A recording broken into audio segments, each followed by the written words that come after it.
Well, the science that was in What the Bleep, a lot of it was what you perceive out there is just what you're perceiving. It's not necessarily what is.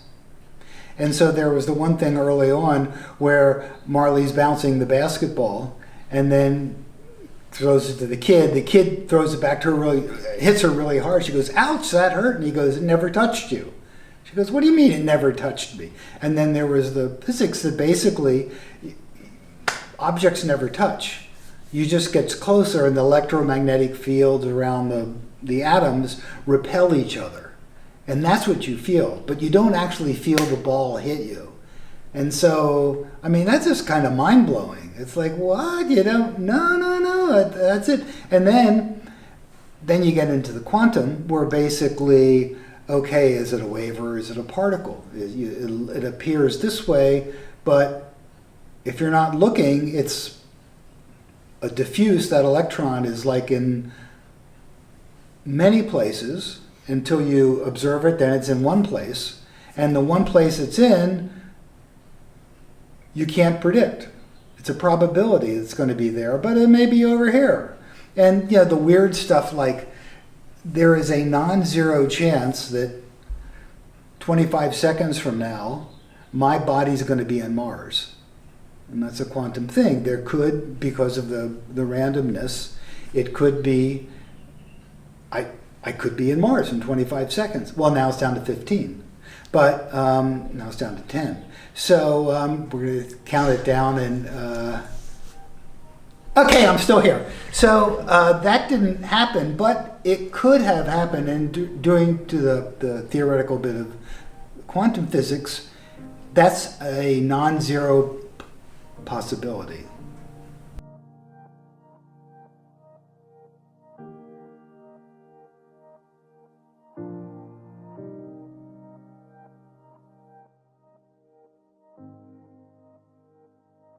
Purpose isn't something that you chase, but something you find when you stop pretending. In the Hollow Moment Purpose Lab, you will meet your mirror in the eyes of others. We used shared conversation and resonance to help you find your why. Our new teams are starting in September. Come and join us and become clear. Hi, my name is Zenka Caro. I'm founder of LightNet, and my passion and purpose is to make the impossible possible. I am here today with William Arntz, who is a physicist, a consciousness explorer, and a filmmaker. He's most famous for writing, producing, and directing the film What the Bleep. This film really combined his interest in consciousness and quantum physics, and it was a phenomenon. It traveled the world. It was translated into 20 different languages, and it really struck a chord because it is accredited with starting the mainstream conversation around quantum physics, power of belief, all these ideas that we're talking a lot about today. This was really one of the really important founding moments where all of a sudden everybody started to look at the nature of reality and how it worked. Aside from filmmaking, he's also an author. He co-authored the book, What the Bleep Do We Know? And a book called How to Suffer in 10 Easy Steps, a humorous guide and insight into how we create our own suffering. William really blended his left brain logic with his right brain intuition in this film and really encourages everyone to think again about how this life is created. Check it out. Well, my purpose seems to be taking wisdom and knowledge from people who know better than me and being able to put that out there in a way that people understand and enjoy. My secondary purpose seems to be to make people laugh. It's one of my favorite things in the whole world. And if I can do both at the same time, that's great. Well, it really hit me hard when I was making What the Bleep Do We Know. And it was in the early phases of it. And I was telling some friends of mine who weren't really into all the stuff about it, and they all got very intrigued. They're like, wow, that's really interesting. And, you know, I talk a little bit about the quantum things that were so bizarre, and people were really intrigued. And I just got the sense that there were millions of people out there who really, really wanted to hear this stuff. And that was a bit of a surprise to me that I got that perception so clearly. And then once I got it, I was like, oh, okay, well, there's a calling for it, and I'm going to do it. And there were points at which making the film, which was quite difficult, that, you know, I kind of thought, but then I would just think about these millions of people out there that were pulling, and I'm like, okay, well, I'm not going to throw in the towel. I'm going to do it. So here we go. It started off as a tiny little documentary, like maybe a $50,000 documentary, and it was based around Ramtha's teachings, because I was at the Ramtha school at that point. So I was just going to edit things from what he says and put some, you know, B-roll on it, little music, and call it a day. But once I started getting into it, I essentially got carried away. And we think, well, we could do this. Well, let's do this, and da da da. And so pretty soon, it's now costing considerably more than the $50K. So Ramtha's teachings at that time was very much about creating your own reality. That was really one of the center parts of that. You create your reality. And he was just saying over and over, and he used a lot of the quantum physics to sort of back that up, saying that, well, because the observer, when you observe things, changes what you observe, so therefore if you observe yourself being successful, if that's what you want, then you will be successful. So a lot of the teachings was like that. I think my theory is he did a lot of the science stuff just to get people's minds going, just to get people thinking, out of the whole kind of spaced out New Age thing that was happening. So that was a lot of his teachings. Another part that was big was in the film, we talk about being addicted to emotions. And that because of the peptide, the way the peptides get created due to your emotions. So if you're angry, it creates certain peptides, and they dock with the cells. And that's the same mechanism that people get addicted to opium on. It's an addiction type thing. So he said you can get addicted, or you do get addicted to your emotions. Now people will say that you habitually get angry, but he took it and said, no, it's not habitually. It is habitually, but you're addicted to it. You want the rush from those emotions, and so you keep going back to it. So once you realize that, then of course the next step is like, well, what are these emotions doing for me and for everyone else? Are they good or bad emotions? Do they make me feel better? Do they make other people feel better? Or am I just trashing? So there was a whole thing of looking at one's emotions, which of course, you know, everyone in the spiritual path does. I mean, that's like 101.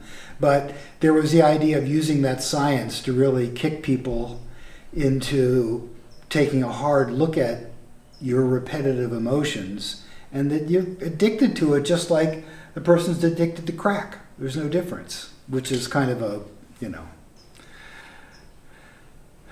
it's a real wake-up call. Oh, it's New York, we used to say that was a dope slap. Yeah, wake up, dope. So the biggest challenge to keep me on my purpose, it's kind of a stupid answer, but it was not giving up. Because there were times I wrote 10 scripts for What the Bleep Do We Know. And every script I would get all inspired, and I would write it. I'm like, this is it, we're done. And then I would do it, and I would show it to the two people I made the film with, Mark and Betsy, and they would be like, nah, I don't think so. I don't know, I don't think so. And this went on for a year. And we would meet and we would go over everything. The whole title What the Bleep Do We Know, which of course was What the Fuck Do We Know, came about because Betsy used to always say, well, I think we should do this, but what the fuck do I know? So after a year of not being able to figure it out, Mark and I are doing, oh, well, what the fuck do we know? And at some point, someone said that, and then someone said, let's call the movie that. And we had a big laugh over it, and we thought, ha ha ha, that's so funny. Yeah, let's call the movie What the Fuck Do We Know? And figured we'd come to our senses, right? And we never did. So that was how that, but it was the frustration of not knowing how are we going to make this thing work? Because we had this whole thing with all the talking heads, and then wanted to have a dramatic thing with it, so it's not just talking heads, but that's difficult to do. And we struggled with it for over a year, and finally it started coming together, and then I sat down in 10 days and wrote the script. And that was it, done. So, but it was like a year and a half of prep work of doing that, and you know, going over things with my collaborators, and they're like, well, that's a good, oh, that's bad. Will, you're getting, that's bad, Will, don't do that. And it was, I mean, that was difficult because we just couldn't figure it out. And meanwhile, the clock is ticking, and, you know, we keep, you know, I funded the whole thing, so, you know, the clock is ticking and everything. So it was, but that we just kept at it. I knew once I got started, I'm like, oh, this is it. I knew that this was it, because I would just sit down to write, and I would just start, and boom, boom, boom, it just happened. So I knew when I did it that this was it, and it ended up being 85% of it. A couple of the scenes that I wrote didn't really work. So we did other stuff when we were shooting, et cetera, et cetera. But that was pretty much the nuts and bolts of it. Another thing is there's a certain spirit where you just say, this may not work, but I'm going to do it anyway. Because there's a certain sense when you're doing stuff like that it may not work, but you're just going to do it. For me, I was always something that whatever I was really, really into, I would just go do. And I didn't care what anyone else thought. Because often people would just say you're crazy. I mean, when I started doing What the Bleep, and I talked to people in the movie industry, they all just rolled their eyes. They're like, oh yeah, another, because before that I had written software, I had computer companies, which is where I got the money to make the movie. And they're like, oh yeah, another Silicon Valley nerd who thinks he can make movies, and they just roll their eyes.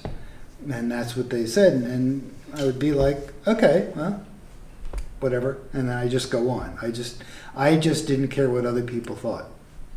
Doing the movie was a little bit doing the computer stuff, but the computer stuff was still another whole adventure where it was, you know, people saying you can't do this, what you're trying to do, it's not going to work. It was the same thing, and I just put my head down and kept going. So I didn't have the pull that I felt like the world was waiting for it. The computer stuff was more like, well, I want to make enough money that I don't have to worry about money anymore, and I want to be successful at this. So that was much more an internal thing of fulfilling some sort of purpose or dharma or whatever. But when it got to the movie, that was a bit different. But in some respects, they're very much the same. It's just like you start on something and you just keep at it. Yeah, so we got What the Bleep done, and of course we showed it to distributors, and I was all psyched, and they saw it, and afterwards they were like, well, there's nothing we can do. And we said, well, did you like it? Yeah, it was a really good film, but no one's going to want to see it. Well, would you go to see it? Well, yeah, it's a good film, but no one's going to come see it, so no distributor would touch it. So at that point, it's like, well, I guess we're going to distribute it. So what we did was we started playing it, of course, in Yelm, which is where the Ramtha School was. And so we knew people would show up for that. And after about a month of it being sold out, we then called the theater that's in the movie in Portland and said, hey, why don't you show the film there? And the guys, same thing, look, I've been in the movie business for whatever, and no one's going to come see this film. No one's going to come see it. And so another week goes by, and then Betsy calls him up and gets the same thing. And she goes, well, it's been standing room only for a month up here in Yelm. He goes, I don't believe it.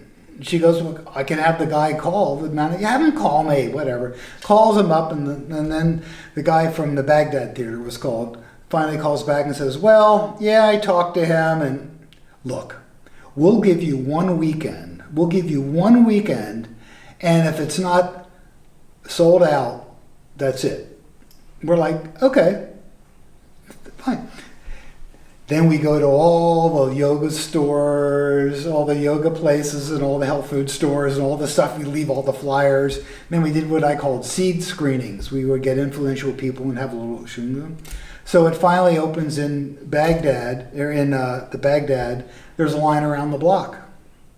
It was sold out Friday night. It was sold out Saturday night. It was sold out Sunday night. And then we call the guy up, the manager. He goes, I always knew it was going to do good. You fucking liar. So, but that's, the movie business. And it played there for like 3 months then.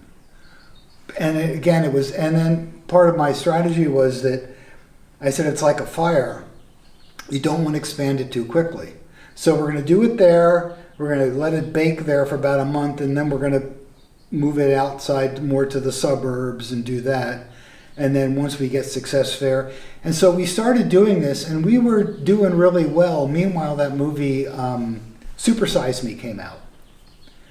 And Super Size Me, they got all this PR. The guy was on talk shows, everything, and we couldn't get a bit of PR. No one would touch the movie. And so it was playing up in Seattle, and they're playing in a movie at the same time.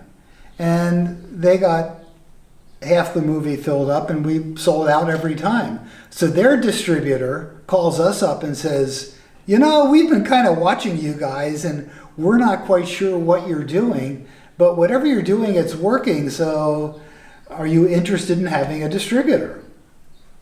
So, and this is like 3 or 4 months into the thing of being out there. We said, yeah. So then we talked to them, we did this whole thing, and then eventually they picked us up, and then it played in, there was one weekend, I think we were in 100 theaters around the country, and did a $12 million domestic box office. I mean, for that film. And everyone, the whole time, people called it the critic-proof film, because we always got bad reviews. Always got bad reviews. Yeah, and then the Global, and Global, I mean, we did another additional like 10 million box office outside, and then, of course, much more. It just got pirated everywhere. So, I mean, everywhere. It was even playing in China, apparently. People were playing it, so, yeah, it got around. But again, it was the same thing. I mean, all the distributors said, there's no way, no one's going to see this. And we're like, okay, all right. Well, the influence I've had on the world, well, I've changed all our lives. And I hear this all the time. Now it's been 20 years since I made the film. And just a few months ago, I was on a panel somewhere around here. They were talking about films. And afterwards, this woman comes up to me. She goes, Will, I just want to meet you. I got to tell you, this movie changed my life. And she said, before it happened, I mean, I thought I was crazy. I was off on my own, and I went into the theater, and it was full of people like me, and we all were there. She goes, I just came out of the closet. And I've heard that hundreds, thousands of times from people. So it really, it really did kick open the doors, because before that, the movie came out, if you told people you meditated and did stuff like that, they were like, oh, what, Jim Jones, you're going to drink the Kool-Aid? I mean, this was kind of the attitude you got, which is also part of the reason why I made the film, is it kind of like pissed me off that people had that, because they're like, oh, these spiritual people are wackos. I'm like, no, it's not wacko. It's actually a very difficult study. If you really want to do it, you're going to have to take yourself apart, and eventually your ego is going to get crushed. So, whoa, welcome to the party. I mean, it's not going to be fun in a lot of respects. And so when people denigrated it, that just pissed me off. So part of the reason to make the film and to put the science in was such that, well, go ahead, argue against this. And so the fact that it was in big movie theaters, major movie theaters, people were like, I can't believe this film is in this movie theater. There was a lot of that going on, and it just kicked open the door to a lot of people coming out of the closet. So, and a lot of the ideas that we put out then, at that time, were pretty much, no one was talking about it. And after the movie, there were quantum cookbooks. I mean, the quantum thing, I started being a little embarrassed. I'm like, oh my God, I've let loose a monster here. Everything's quantum for a while. People have chilled out on that a little bit, but, you put quantum in front of it, it makes it magical. So anyway, that was that. Well, the science that was in What the Bleep, a lot of it was what you perceive out there is just what you're perceiving. It's not necessarily what is. And so there was the one thing early on where Marley's bouncing the basketball and then throws it to the kid. The kid throws it back to her, hits her really hard. She goes, ouch, that hurt. And he goes, it never touched you. She goes, what do you mean it never touched me? And then there was the physics that basically objects never touch. You just get closer, and the electromagnetic fields around the atoms repel each other. And that's what you feel. But you don't actually feel the ball hit you. And so, I mean, that's just kind of mind-blowing. It's like, what? You don't? No, that's it. And then you get into the quantum, where basically, okay, is it a wave or is it a particle? It appears this way, but if you're not looking, it's a diffuse. That electron is like in many places until you observe it, then it's in one place. And the one place it's in, you can't predict. It's a probability it's going to be there, but it may be over here.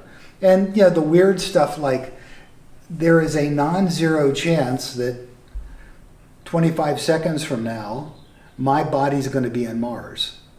And that's a quantum thing. There could, because of the randomness, it could be, I could be in Mars in 25 seconds. Well, now it's down to 15. But now it's down to 10. So we're going to count it down and, okay, I'm still here. So that didn't happen, but it could have happened. And doing to the theoretical bit of quantum physics, that's a non-zero possibility. That's pretty trippy. There are some other things in quantum mechanics where time seems to do odd things. And so we just really had a lot of that in the film, just to get people to say, well, what the thing that we take for reality out there is is a construct of the brain. And you think you're seeing the objects, but even that, your brain is constructing the objects in your head. So it's to basically back off from the thing like, well, I know what the world is, I know what it's like. Is to say we're living in a mystery.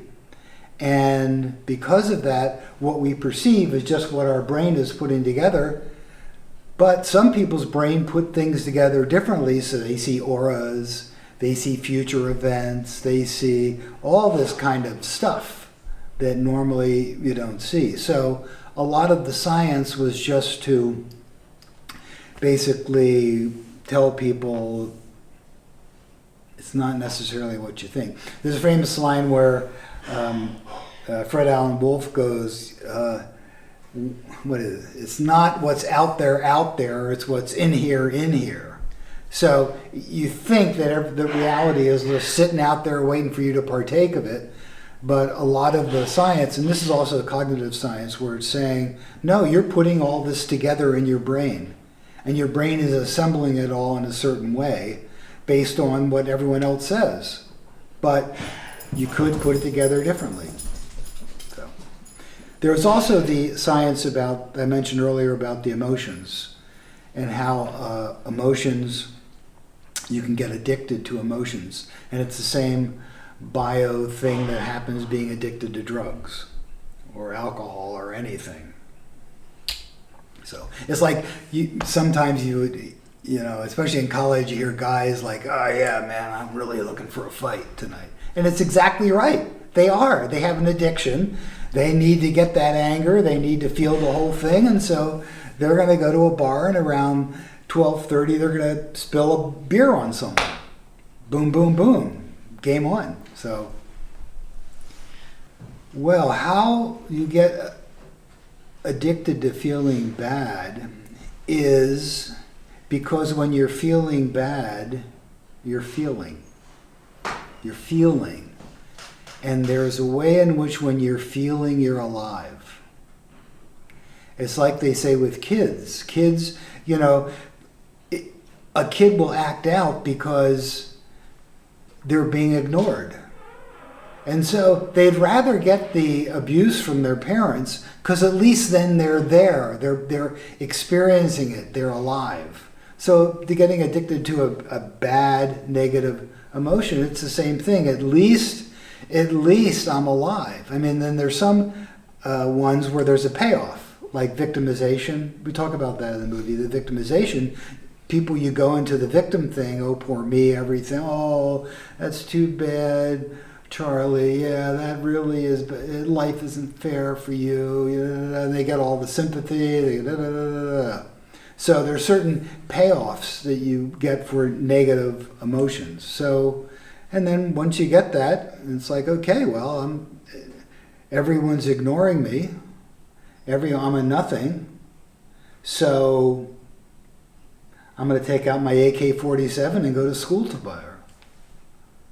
Because I'll be alive for that minute, and the whole world will be looking at me.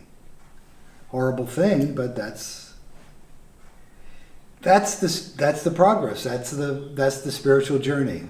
Is how does one change one state to a higher state? And part of that is the emotions. So you say, well, there's certain emotions. I get angry all the time. So you have to step back and say, what's that anger really doing for me?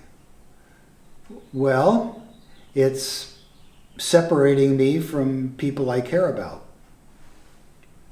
And again, how do you figure that out? Well, that's where you have a mentor, you have a guide, or maybe you just have something. You watch a movie and suddenly it comes. But that's the whole self-discovery journey. And then you say, well, look, I'm not going to go down that road. The next time someone does something that pisses me off, I'm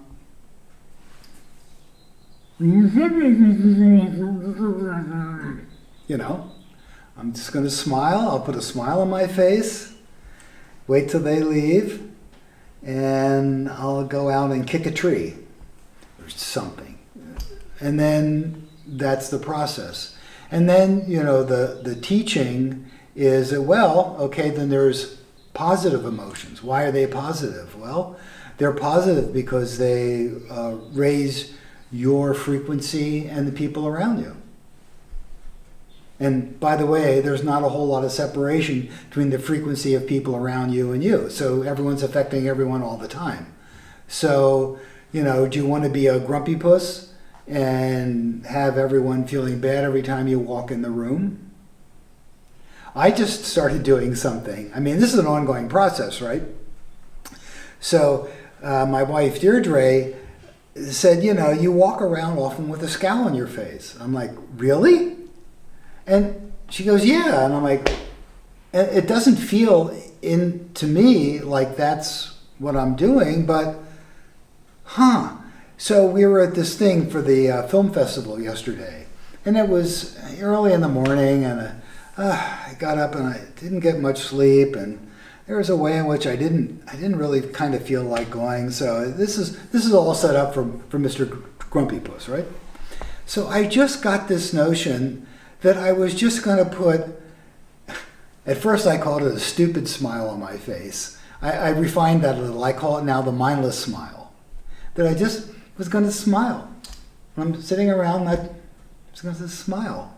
This a mindless smile. Mindless because I'm not really thinking anything. I'm not smiling because of anything. It's just an arbitrary, mindless smile. And I did that. And I got to tell you, I had a much better day, and people were really nice to me. It was like shocking, kind of. And then there was a luncheon afterwards. We're all sitting around the table doing it, and I'm just still doing my mindless smile thing.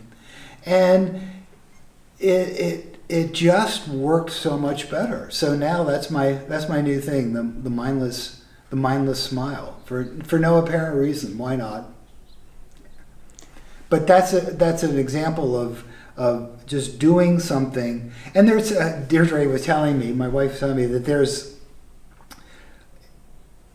they've done studies, and they've done studies that if you just smile, you will feel better. And it's one of those things like, I've studied quantum physics, I've studied here, I've studied there, I've studied there. So part of me is like, it can't be that simple. It cannot be that simple. The good news is it is that simple. You want to feel better, just smile. Well, on the one hand, people always say follow your passion, follow your bliss is one of those phrases people use. But then again, for some people, their bliss is doing some pretty horrible things. So to find one's purpose, it is, though, about what really makes you satisfied. I'll tell you one thing. One thing is, though, not to compare your purpose with anyone else's. That's a big one. Because, especially this, modern society, oh my God, it's the famous people. Apparently there were statistics where people were asking people under 30 what they want to do, what's their purpose, and I don't know, some ridiculously high number. The majority said, I want to be an influencer. Good Lord. So there's that notion for my purpose has to be really grand. It has to move mountains. It has to blah, blah, blah. It has to get me 1 million people on TikTok. It has to. And the purpose might very well be for someone to take care of your mom because she's getting older. That could be it. And to basically put it on the sliding scale with everyone else and everything and what society is telling you, that's not it. I mean, for some people, just having a wonderful family. And even when I just said that, I just said just having a wonderful family. There's a little bit of a da-da-da-da there. No, having a great family is amazing. But society, we have all these little things, and that's where it's so easy to get knocked off your purpose. Now, if you're into conspiracy type stuff, you might say, well, that's why society does that. They want to knock you off your purpose so they can then pull all the levers and get you to do what they want to do. And there's a certain amount of truth to that. I don't know how conscious it is, but there's a certain amount of truth to it. But the thing is don't compare yourself to what other people or society says to do. You just do what you're drawn to do, and if people don't like it, then I just ignore them.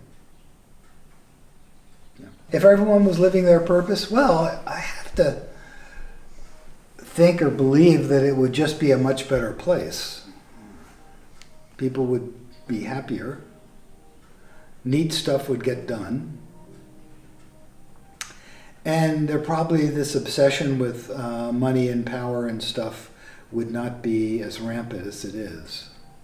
If this episode sparked something inside of you, consider joining a Holo Movement Purpose Lab team starting this September. The world needs you to bring something that only you can, and you weren't meant to figure this out alone. Join us.